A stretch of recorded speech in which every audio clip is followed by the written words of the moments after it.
Bismillahirrahmanirrahim. Jadi tentang masalah orang atau imam yang membaca Al-Fatihah keliru gitu ya. Apakah kita amini Al-Fatihahnya? Nah, masalah seperti ini sama seperti permasalahan yang di kalangan para ulama ahli fikih gitu ya. Menyebutkan bagaimana hukumnya kalau kita sholat di belakang orang yang bacaannya salah sampai kesalahan itu merubah makna gitu ya. Wallahu a'lam bishawab. Kalau sebagian ulama yang saya ketahui adalah sholatnya tidak sah gitu ya. Sebagian lagi menganggap sholatnya tidak mengapa, sholatnya tetap sah, sholatnya makmum tetap sah ya, selagi dia memang tidak sengaja di dalam salah bacaan gitu ya. Kalau dia tidak sengaja dalam membaca yang salah, maka sholatnya makmum tetap sah.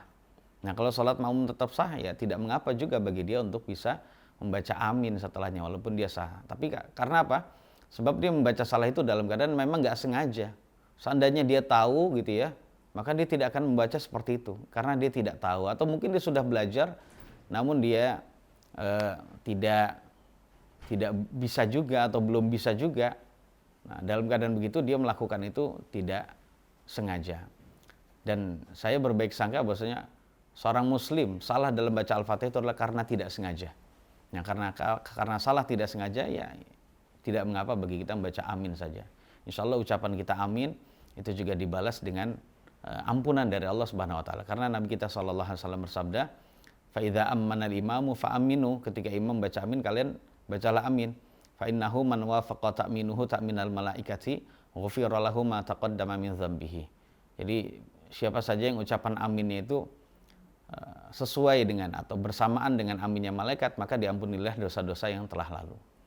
Ya, kalau kita membaca aminnya betul setelah imam baca waladhdallin, setelah nun selesai gitu ya, lin, nah, setelah berhenti baru kita baca amin, maka insya Allah ucapan amin kita sudah sesuai dengan aminnya malaikat dan dosa kita insya Allah juga akan diampuni oleh Allah Subhanahu Wa Taala. Jadi keutamaan itu jangan kita sia-siakan gitu ya. Adapun dia salah itu adalah kembalinya kepada dia sendiri. Jadi artinya dalam masalah kalau dia tidak sengaja, ya insya Allah kita tidak mengapa mengikuti dia di belakang. Adapun kekeliruannya itu adalah urusan dia dengan Allah Subhanahu Wa Taala. Jadi demikian. Kemudian tadi penanya mengatakan bahwasanya amin itu adalah maknanya benar. Ini adalah kurang tepat. Makna amin itu adalah istajib. Amin itu adalah isim fi'il amr. Itu dalam bahasa Arab adalah isim tapi maknanya adalah fi'il amr. Maknanya perintah yaitu yang berbunyi istajib. Jadi makna amin itu adalah semoga engkau mengabulkan ya Allah gitu. Jadi semoga engkau mengabulkan. Dan insya Allah niat dia dalam membaca Al-Fatihah walaupun salah itu adalah memohon kandungan yang ada dalam Al-Fatihah itu. Dan kita tinggal ngamini saja. Wallahu a'lam bishawab ya. Terima kasih atas pertanyaannya pada Bapak yang bertanya. Yaitu tentang masalah seorang muslim memang sebaiknya saling mengingatkan satu dengan yang lain. Kalau memang ada yang kurang gitu ya. Karena Nabi kita SAW bersabda, al-mu'minu mir'atu akhihi. Seorang mukmin itu adalah cermin bagi saudaranya. Fa idza ra'a fihi 'aiban aslahahu. Atau kama qala Rasul. Apabila seorang mukmin melihat pada diri saudaranya ada aib, ya, ada kekurangan, ada cacat, maka hendaknya dia memperbaikinya. Itu adalah sifat seorang mukmin yang sejati. Jadi kalau melihat saudaranya itu nasihati. Maka jadilah orang beriman yang mendapatkan keberkahan selalu. Karena dia selalu mengingatkan saudara-saudaranya yang keliru itu tadi. Khususnya dalam masalah celana gitu ya. Memang tentang masalah celana isbal atau celana cingkrang, pemirsa sekalian yang dirahmati oleh Allah Subhanahu Wa Taala, itu ada dua perincian ya. Tentang masalah hukum memakai celana yang isbal di bawah mata kaki. Yang pertama, kalau itu kalau dipakai oleh seseorang dengan niat kesombongan, memang saya niat sombong gitu ya. Jadi memang seorang itu memang niatnya sombong misalnya gitu ya. Memang sengaja saya pakai begini untuk memperlihatkan pada orang lain, gaya gitu ya. Celananya udah isbal, dia gaya gitu. Gaya tatang petentengi di hadapan orang lain gitu ya. Karena melihat orang lain itu memang tidak punya celana seperti itu, maka kita katakan semua ulama sepakat akan haramnya perilaku demikian itu. Karena berdasarkan sabda Nabi yang mulia, man jarra thawbahu khuyala'a lam yanzurillahu ilaihi. Jadi barang siapa yang menarik pakaian bawahnya dengan keadaan sombong, maksudnya menjulurkan pakaian bawahnya sampai di bawah mata kaki dalam keadaan sombong, maka Allah tidak akan memandang dia dengan pandangan yang rahmat itu. Jadi Allah akan murka pada dia seperti itu ya. Jadi ancaman murka tidak dipandang oleh Allah dengan pandangan rahmat itu adalah dosa besar. Para ulama sepakatnya adalah dosa besar. Ya. Kemudian bagaimana hukumnya kalau seseorang memakai celana tidak cingkrang atau menjulurkan celananya atau isbal gitu sampai di bawah mata kaki dalam keadaan dia tidak sombong gitu ya. Nah, maka kita katakan bahwasanya mayoritas ulama berkata kalau memang tidak sombong maka hukumnya hanya makruh. Perhatikan pemirsa, kalau tidak sombong maka mayoritas ulama hukumnya hanya makruh. Karena para ulama yang mengatakan makruh ini, mayoritas ulama itu mengartikan hadis yang satu dengan yang lain itu saling menafsirkan itu ya. Tidak saling bertentangan satu dengan yang lain. Ya, ketika ada hadis ini menurut mayoritas ulama ya, yang berbunyi ma'as-salam minal ka'baini minal izari fa finnar. Jadi celana bawah yang lebih bawah atau izar itu adalah pakaian bawah yang lebih bawah daripada mata kaki, maka pelakunya itu di neraka. Jadi diancam neraka. Hadis ini harus ditafsirkan dengan hadis yang lain, yaitu hadis yang tadi kami baca itu yang ada ancaman bagi orang yang memakai celana bawah sampai di bawah mata kaki itu karena sombong, maka dia tidak akan dilihat oleh Allah Subhanahu wa taala. Jadi hadis ini harus ditafsirkan dengan hadis yang lain. Oleh karena itu mayoritas ulama berkesimpulan bahwasannya yang dilarang itu yang mengakibatkan neraka adalah karena sombong. Ya, berarti kalau yang tidak sombong tidak mengapa, tapi hanya makruh saja. Perhatikan, mayoritas ulama mengatakan hanya makruh saja. Jadi kata makruh itu pengertiannya memang lebih, walaupun tidak sombong, sebaiknya tetap tidak isbal. Ya, seandainya tetap ada yang isbal, maka hukumnya tidak berdosa. Hukumnya tidak berdosa, tapi hanya makruh saja. Namun sebagian ulama mengartikan bahwasannya seandainya tidak sombong sekalipun itu tetap diharamkan. Walaupun tidak sombong tetap diharamkan, ya.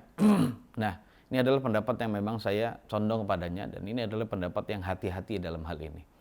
Seseorang walaupun dia di dalam hati itu tidak sombong, maka hendaknya dia walaupun tidak ada sombong tetap dia harus mentaati ya aturan yang seperti ini keadaannya. Ya. Jadi mentaati aturan untuk memakai celana khususnya laki-laki di atas mata kaki. Ya, karena berdasarkan keumuman sabda Nabi, ma'asfala minal ka'baini minal izari fa finnar. Jadi pakaian izar atau pakaian bawah yang lebih bawah daripada mata kaki itu adalah yang memakai itu akan diancam masuk ke dalam neraka. Hadis ini umum baik yang sombong maupun yang tidak sombong gitu ya. Adapun yang sombong lebih parah, ini menurut sebagian ulama. Ada yang sombong itu lebih parah. Ya. Bahkan pernah ada ya diceritakan seseorang itu, ini hadis Nabi yang menceritakan gitu ya. Nabi SAW pernah ada seseorang yang memakai pakaiannya di bawah mata kaki dalam keadaan sombong, kemudian rambutnya juga dia memiliki penampilan rambut yang berbeda, dia jalan dengan petantang-petenteng sombong, akhirnya Allah siksa dia di dunia. Allah siksa di dunia dengan Allah benamkan gitu ya. Allah benamkan terus tubuhnya itu ke dalam bumi. Jadi seperti orang tenggelam, tapi tenggelamnya adalah di tanah itu tadi. Na'udzubillah. Jadi menurut pendapat yang saya pilih adalah walaupun tidak sombong, maka ini adalah pendapat walaupun tidak sombong tetap diharamkan bagi dia untuk menjulurkan atau memanjangkan atau isbal sampai di bawah mata kaki. Dan ini adalah pendapat yang hati-hati intinya ya. Dan ini sekali lagi adalah pendapat sebagian ulama seperti yang pernah dinukil pendapat ini dari Al-Imam Ibnu Hajar Al-Asqalani. Beliau lebih memilih pendapat yang umum, bahwasannya baik sombong maupun nggak sombong tetap diharamkan. Begitu juga Al-Imam Ibnu Al-Arabi Al-Maliki, beliau mengatakan tidak boleh seseorang ya beralasan bahwasannya saya tidak sombong dalam hal ini. Jadi saya memakai celana di bawah mata kaki, tapi saya tidak sombong. Ini seorang tidak boleh berkata demikian.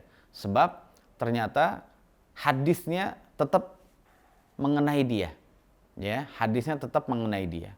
Jadi hadis yang demikian itu tetap mengenai dia, yaitu tentang larangan memakai pakaian di bawah mata kaki. Wallahu a'lam bishawab. Intinya pemirsa sekalian yang dirahmati Allah, kesimpulannya, apa hukum memakai celana cingkrang apabila tidak memakai cingkrang gitu ya. Jadi memakai cingkrang. Nah, para ulama beda pendapat. Ada yang mengatakan wajib, ada yang mengatakan sunnah. Nah, dalam keadaan begini, para ulama berbeda pendapat ya. Nah, memang yang lebih hati-hati adalah kalau ulama berbeda pendapat ini, kita milih pendapat yang mewajibkan. Ya, kita lebih memilih pendapat yang mewajibkan, yaitu dengan adanya kita setiap saat dimanapun kita berada, kita memakai pakaian bawah, baik itu celana panjang, sarung, termasuk juga gamis gitu ya, untuk di atas mata kaki, sehingga kita bisa selamat. Jadi kita termasuk orang yang baik menurut ulama mayoritas, karena mereka menganggap bahwasannya ya memakai celana di atas mata kaki itu adalah bagus, sunnah. Walaupun mereka mengatakan sunnah-sunnah itu kan baik gitu ya. Kemudian kita juga baik di kalangan ulama yang mengatakan itu adalah wajib. Jadi demikian. Jadi baik menurut sana dan sini. Ini yang disebut al-khuruju minal khilafi mustahab. Jadi keluar dari khilaf ulama, perbedaan pendapat di kalangan ulama itu adalah perkara yang dianjurkan. Jadi wallahu a'lam bishawab.